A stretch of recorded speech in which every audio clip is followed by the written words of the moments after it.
They thought Scotland was weak. They thought the Scots would bow their heads and accept chains. But they were wrong. Because in a quiet land of hills and mist, one man stood up and said, "You can take our lives, but you will never take our freedom." That man was William Wallace.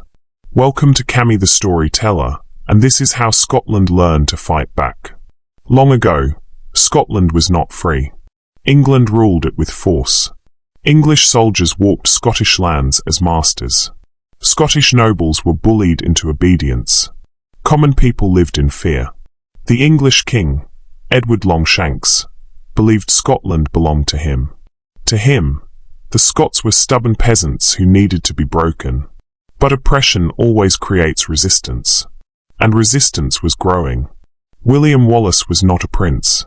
He did not grow up in a palace. He was not raised to rule.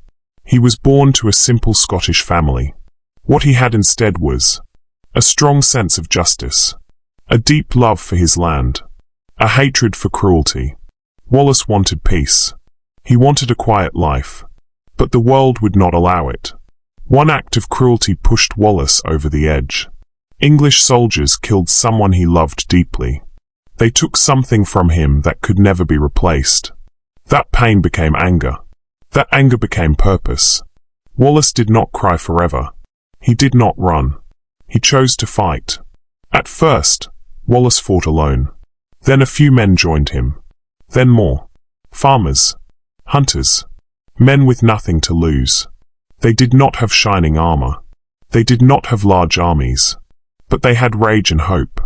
And Wallace gave them something powerful. Belief. This was the moment the world noticed Scotland. The English army marched confidently, believing the Scots would flee.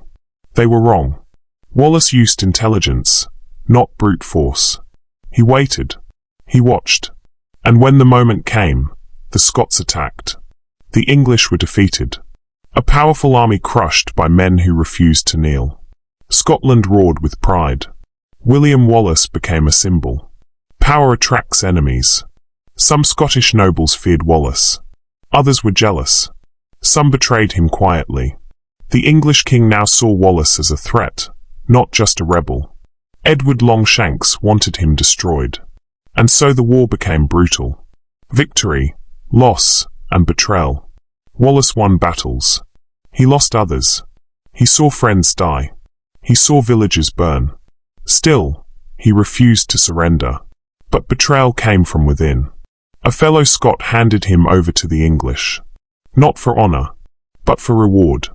William Wallace was captured. He was tortured. He was humiliated. They wanted him to beg. They wanted him to submit. He refused. Even in death, Wallace did not bow. And when his life ended, something else was born. A legend. They killed the man. But they could not kill the idea. Scotland continued to fight. Inspired by Wallace's courage. Years later, Scotland would win its freedom. Because one man dared to stand. William Wallace's story is not just about Scotland. It is about standing up when the world tells you to kneel. Choosing courage over comfort. Fighting even when victory seems impossible. He reminds us that freedom is never given. It is taken. Final words. William Wallace did not live long. But he lived bravely. And that is why his name still echoes through history. Thank you for listening to Cammy the Story Teller. If you enjoyed the story of the Scottish warrior who refused to kneel, don't forget to like and subscribe for more interesting stories.